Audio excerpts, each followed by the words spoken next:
Carl and Damon here from Games, Brains and Head-Banging Life, gbhblofficial for short. And it's They Made What into a TV series, a rare event here. For starters, the reason why we're doing this via Zoom is because we want to follow this show episode by episode, get a video up, a review, a talk through within the first few days of the episode being released. It is The Last of Us, the brand new American post-apocalyptic drama horror television series created by Craig Mazin and Neil Druckmann for HBO. If you're watching it in the UK, I think you can watch it via Sky Atlantic or Now TV or stuff like that. Well, I'm watching it on Now TV.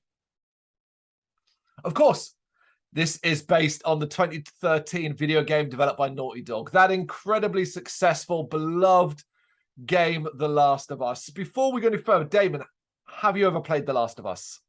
I have, but we're talking like maybe 5-6 years ago.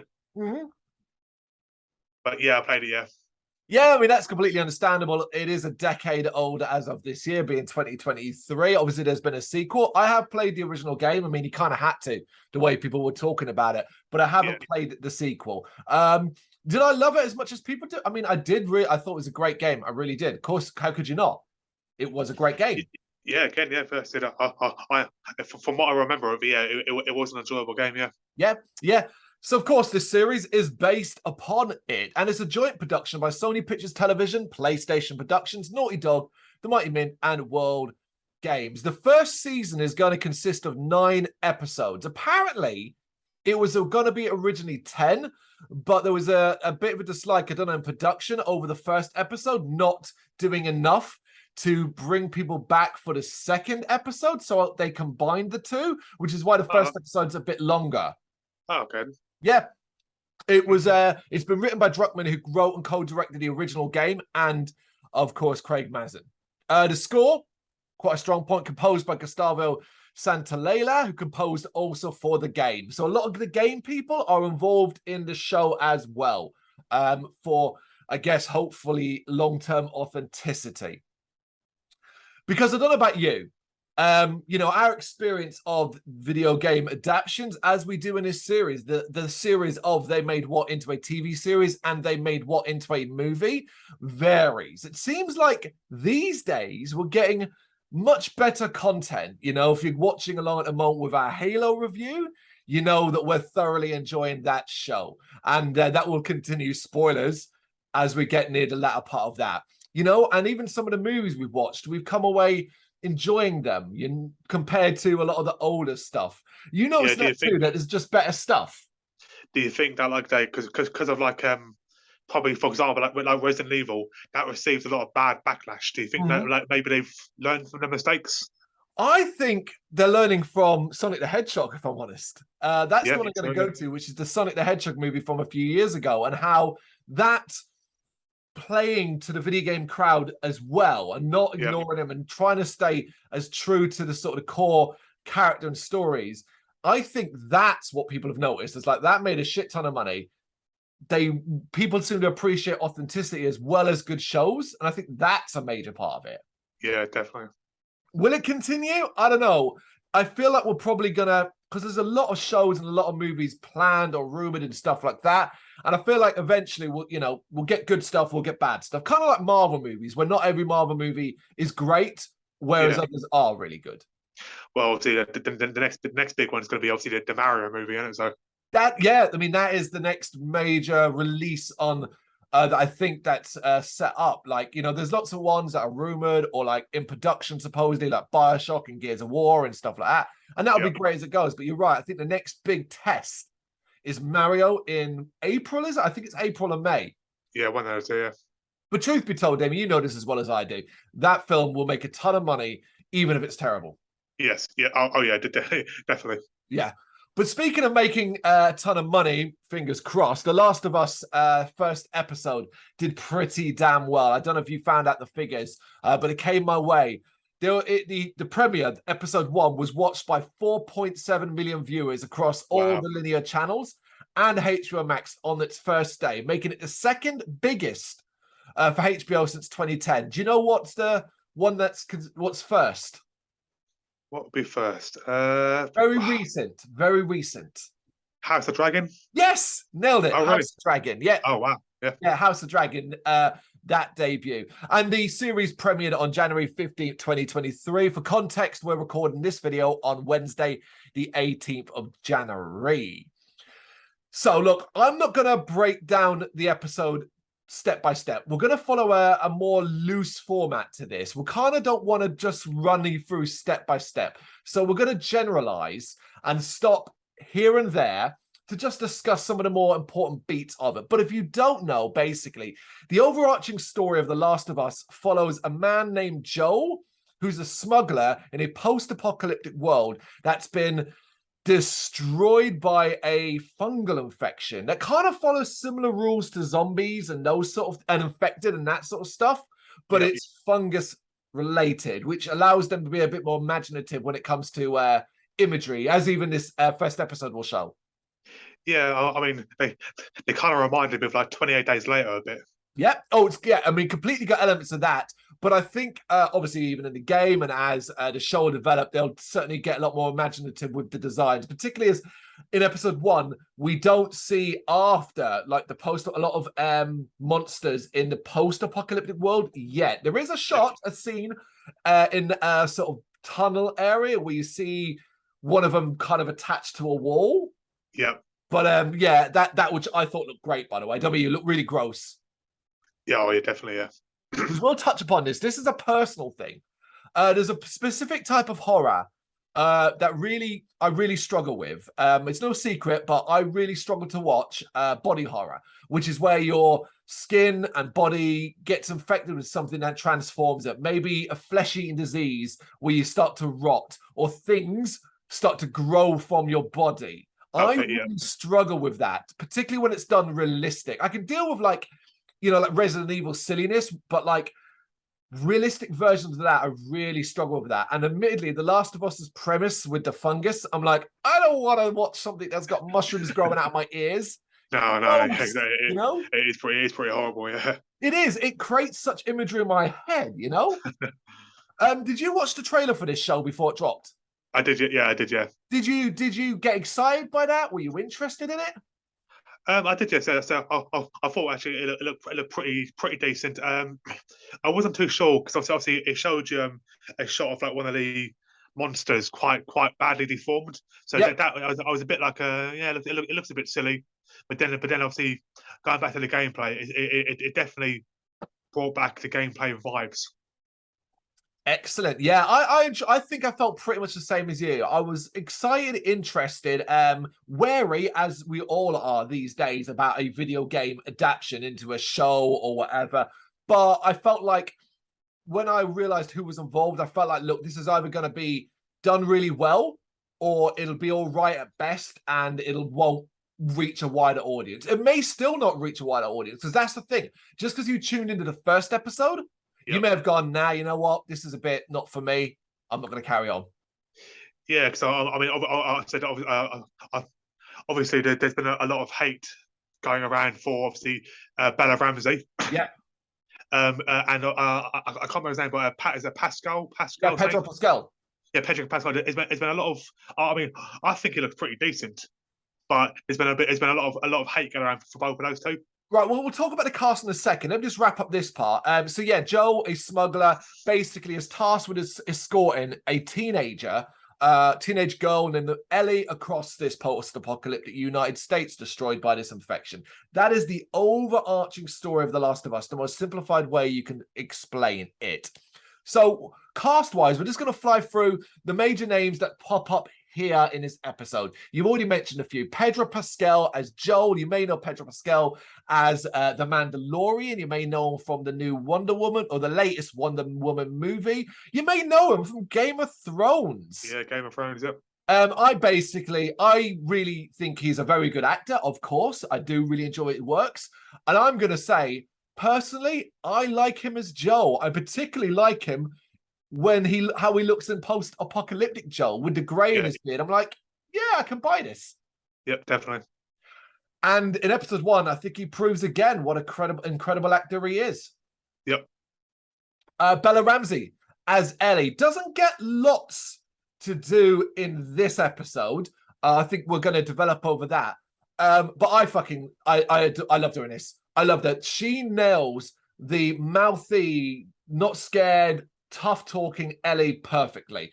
Her introduction, the way she behaves, the way she acts, really enjoyed it. Yeah, so I mean, she obviously she had a big role in Game of Thrones too. Of course. So and but obviously, but she's getting a lot of hate online because of the way she looks. Is this you mean because she doesn't look like Ellie, or because she looks younger? No, because her physical appearance. Right. Online, she's got a lot of hate because of the way because she's not attractive enough. Now, bear in mind this is a child, but it's okay. I'm generally reading. I'm generally glad I haven't trolled any comment sections. I've avoided reading opinions about this episode, truth be told. Well, that's always disappointing. I really liked her in this. I'm looking forward to seeing I'm looking forward to the meaty of this story. And you know where this story goes. That's the thing, as a video game fan of this, we know where this story's going. Yep. So I'm looking forward to that more than anything. I think as an introduction, it's cool to both our main characters. But we've got a couple of others as well. We've got Gabriel Luna, who plays Tommy. That is Joel's brother. Yep. I watched this episode and I was like, where do I know you from? Where do I know him from? Couldn't place it. IMDb'd it afterwards. He's the villain in a Terminator movie. I think it's Terminator Dark Fate, one of them. Okay. He's the villain in that, if you've seen it. The one where Sarah Connor returns. That one. Have you seen it? I've seen it a long time ago, but yes, I've seen it, yeah. He's the villain in that, whatever the robot is in that. Then we've got Anna Torv as Tess, which is basically, she's Joel's post-apocalyptic partner, possibly relationship, but definitely his smuggling partner. I thought she was good in this. Her introduction and she exuded a toughness that I'd imagine everyone would have, or a lot of people would have in a post-apocalyptic world. Yeah, definitely.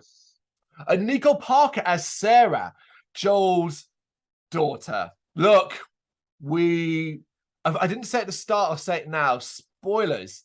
As soon as she appeared on screen, I had a fun thing, Damon. Guess what I had?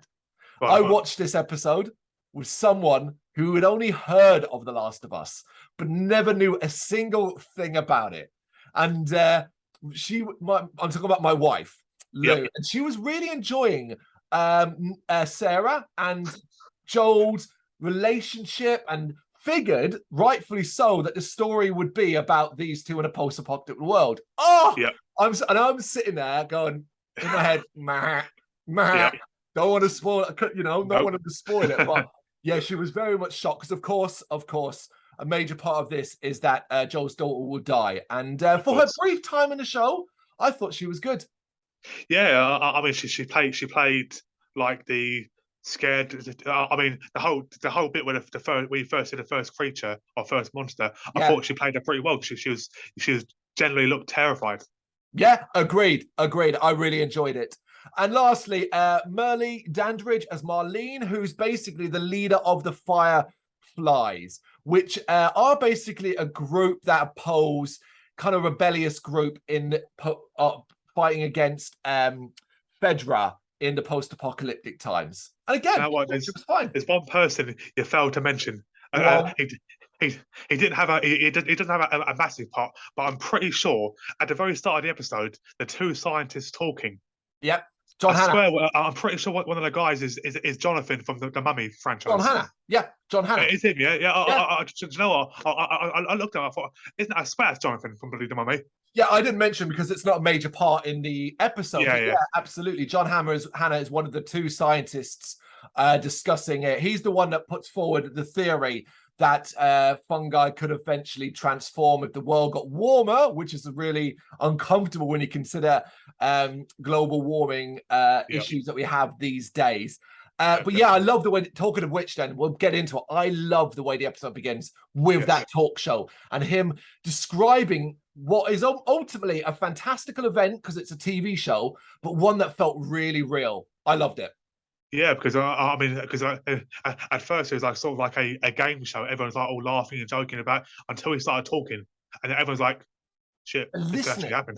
Yeah, they're listening to what is scientific knowledge, not saying it will happen, but offering up a what if scenario. Yeah, Amazing, loved it.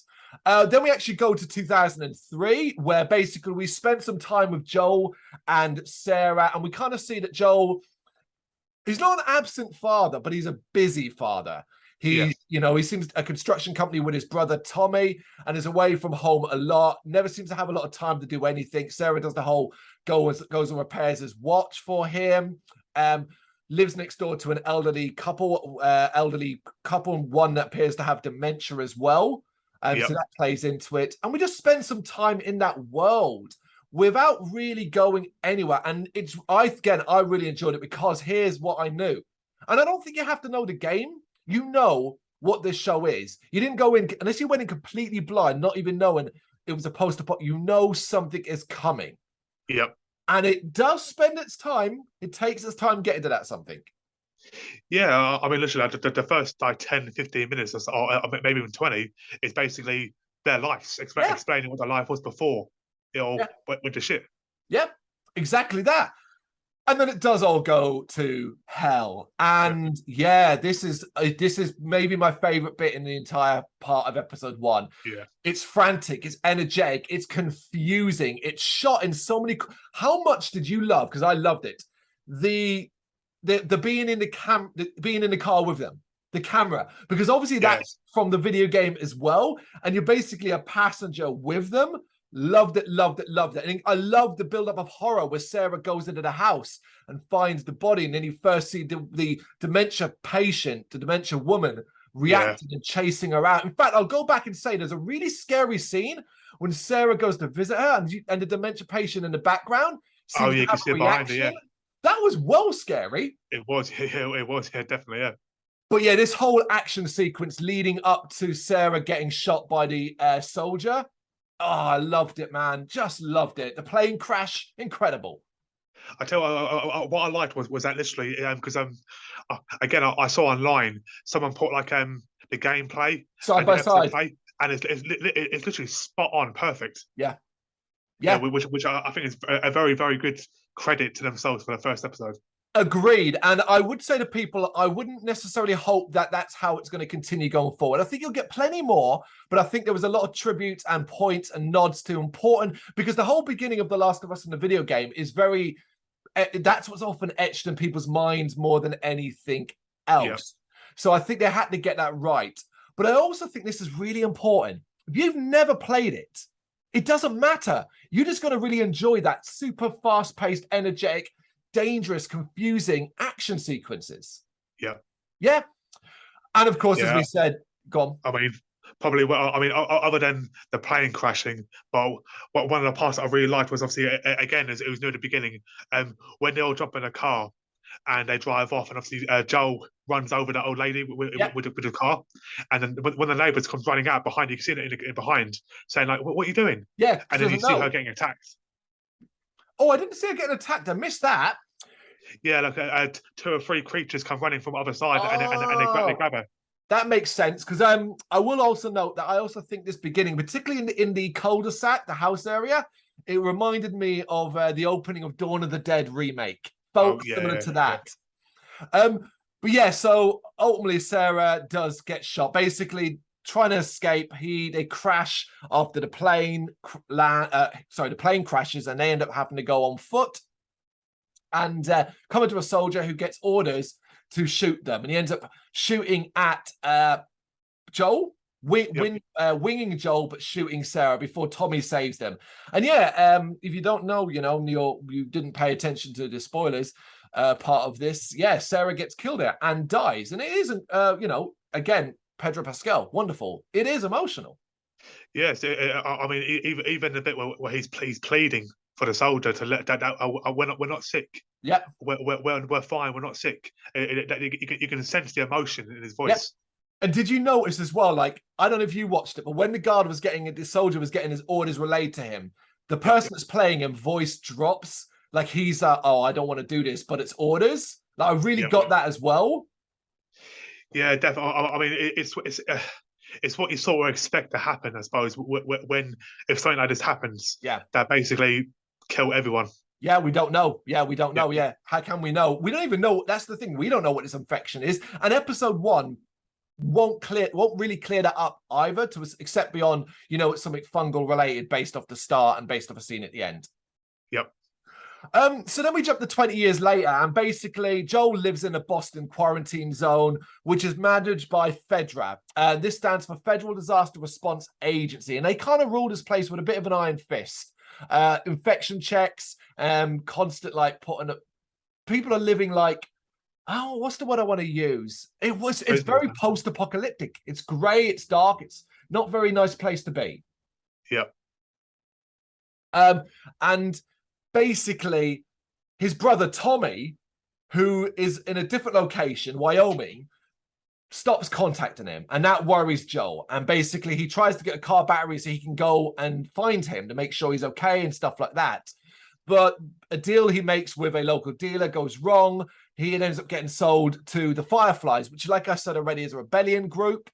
And the Fireflies currently have Ellie tied up, chained up, and they seem to be testing her to see if she's infected. Yep. And this is all happening at once as you're kind of experiencing life within it as well. But when he does find out through tests as well where the battery's gone, they end up discovering that the deal between the Fireflies and the dealer went wrong, and a lot of people kind of got shot. We kind of just come into that. We don't get involved in that. We come in and initially wait, everyone's dead. What happened? Yeah, I mean, they literally they cram a lot of information in the space of 10, 15 minutes. A lot happens. It does. But Marlene's also been injured in the shootout. She got kind of shot in the stomach. And through this as well, across this point, it seems like a note, we never see it on a note, implies that Ellie is quite important and Ellie needs to get to a specific location. Haven't been hurt. Marlene and Joel being a smuggler, Joel and Tess being smugglers. Marlene basically, look, can you take her here? You know how to get in and out. You're trusted. Because as well, across the episode, we learn very quickly that not only is Joel respected, there's a certain level of fear around him. Yes. He's a tough man. Yep. Yeah, and he's also got some deals, ins with some of the guards as well, where he's a smuggler. He does deals for them for drugs and things like that. Well, I'll tell you what, that entire, when you're inside his sort of camp, his camp. Yeah. I tell you what got me is when the people are being hung. They're being hung because they broke quarantine. Yeah. This Fedra ruled this place with an iron fist. Yeah. So basically Joel and Tess agree to do this with Ellie purely because they will get all the supplies they need, including the car battery. All they've got to go to this specific radio tower and stuff like that. How did you feel about them not quickly agreeing to it, but deciding to do it? I'm not surprised because his future self. I'm saying his future self. Obviously, he seems like that sort of person who would do that. Yep. You know, he's a smuggler now, so obviously it's not so much he cares about the girl. He's more thinking no, this is going to set me up for a while with all this gear. It's important for that, and I think you're absolutely right there. I think trying to guess ahead and go, well, we know this and we know that doesn't work here. You've got to look at his motivations right now. Plus, life inside this quarantine zone is pretty poor. Yeah. And his goal is simply to go and check that, find out that Tommy's okay. That's what he cares about. He's his brother. It's his brother. I got a feeling also that him and I can't remember her name, but yes, the girl who's in charge of the rebellion. Oh, Marlene. Yeah, Marlene. So I kind of got the feeling there's a bit of history there between them both too. Absolutely. I got the impression that Joel's probably done work for the Fireflies before. Yep. Well, he's not officially a member. Yep. And this is where they end up going deep into the underground. This is where we see that cool shot of someone that went down and that was infected. And it's basically symbiotic to the wall with all these fungus growing off it. Yeah. Practical effect as well, not CGI. They actually designed that. Really cool. Yeah, it looked not proper nasty, man. It looked nasty. That's exactly it. But on the way out, they actually get caught by the soldier that Joel does some deals with. But When he's testing each of them, Ellie comes up as being positive, meaning that she's sick. And that causes obviously a chain reaction, which results in Ellie actually stabbing him in the leg. He then goes to shoot Ellie, and Joel stands in the way and seems to get a memory of what happened with Sarah. So basically beats this guard to death in a rage. It's quite a bloody, violent scene. It is, but then it also shows you that he's not someone to be messed with now. No. And straight away it shows, okay, he might end up forming his deeper connection to her, almost like a daughter, a surrogate daughter. Yeah, definitely, yeah. But they also find out here that Ellie is infected, but she shows them her wound, infection in her arm, and says it's 3 weeks old, and I'm not going to change and all that. But they've got no time to discuss it here because obviously the noise, commotion, and the fact he's just killed a guard means there's no going back now. You have to go out into the post-apocalyptic world. And that's how we end the episode as we zoom out to show a really pretty devastated world ahead of them. And that sets up episode 2. And I'm excited. I'm excited because like we said at the start, other than the beginning of how, or at least where the infection gets started, we don't really deal with any more infected. And instead it's about showing the characters, how they get together, how they meet, what their motivations are, although Ellie and what surrounds Ellie is still up in the air, obviously. And then it's like, okay, now follow, now viewer, follow along with us, and we're going to go out into this world, and you're then going to get to see what you want. Well, so I mean, in my opinion, the signs of a potential really good show is a show that only has to show you an infected the first like 10, 15 minutes, and then the other 50 is basically finding out the story and then talking, but you're still really intrigued. Well, then that's what we come down to then. I guess you've said already. I really like this opening episode. I enjoyed it a lot. I got into the characters. I was following along. I enjoyed the references to the video games, the ones I recognized that were a bit more obvious. I'll imagine I missed a ton of subtle shit that people who are obsessed with the game probably know better than I do, I'd imagine. But from what I saw, I thoroughly enjoyed it. I liked the acting. I enjoyed the action that we did see, and I'm really looking forward to episode 2. How about you? I'm exactly the same. So literally, I enjoyed so much about it. So I'm really looking forward to seeing what the potential of the show is going to be. I just hope that they haven't put all their eggs in one basket on the first episode. I don't think so. I think they've held back. Well, as you said, I think you held back. I think they knew what they had to do at the start, but I think they've held back a bit because ultimately it's got to be a certain runtime, so you can't jump too far ahead if you want to sort of follow the video game story. Now, there is a part of me that's like, wouldn't it be cool to kind of go into this not knowing certain things, not knowing how the story will inevitably play out for certain characters? Yeah. What are you going to do? It is a video game video game adaptation, video game TV series adaptation. And I don't know, man. I'm feeling really positive at the moment because like I said, we came to Halo late and we've watched it all, but we're doing the videos on YouTube at the moment and came away feeling really positive about that. Now we've got this. Now I'm like, okay, come on, keep them coming. Keep this shit good, Yep, until Yuri Ball decides to release another film.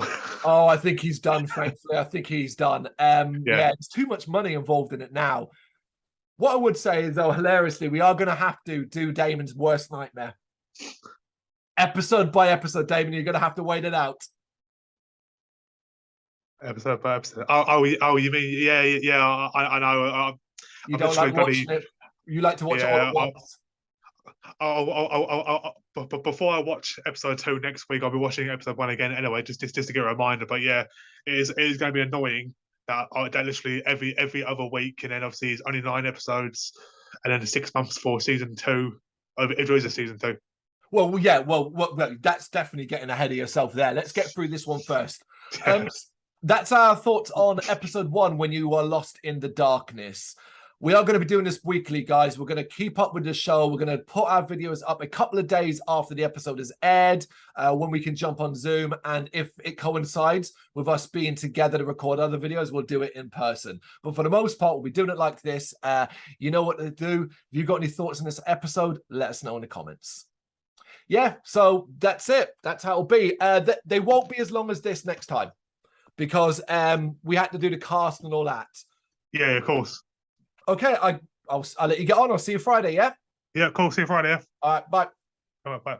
Thank you very much for watching. If you liked what you saw, please help us out by giving us a thumbs up and hitting that subscribe button. If you really liked what you saw, consider donating to keep the website and channel running by buying us a coffee via our coffee page or picking up some merch from our Big Cartel store. You can check us out on gbhbl.com as well as via our social media, Facebook, Instagram and Twitter, as well as listen to our interviews via SoundCloud, Apple Music and Spotify. Just search for GBHBL. Games, horror and heavy metal. What else is life for?